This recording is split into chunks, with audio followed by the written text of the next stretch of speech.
Trasporto locale nel mirino della polemica. Trenitalia taglia 4 treni interregionali nella tratta Milano-Venezia e si scatena l'ira dei pendolari e anche della regione Lombardia. Contro tale soppressione è partita via Facebook l'iniziativa di una vera e propria staffetta lombardo-veneta prevista per venerdì prossimo 25 ottobre, alla quale ha aderito anche il sindacato degli studenti. Una tratta, spiegano gli studenti, sulla quale transitano fra i 20.000 e i 25.000 studenti universitari.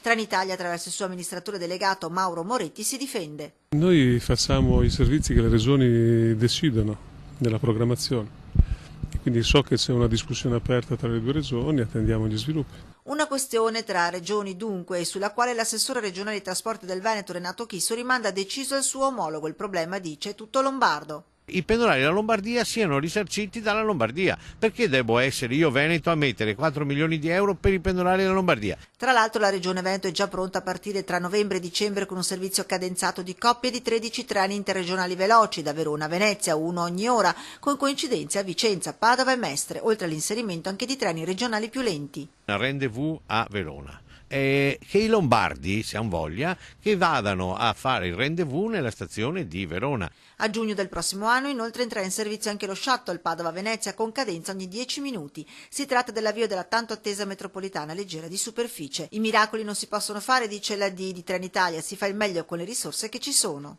Ci vorrebbero più risorse perché i treni sono pochi.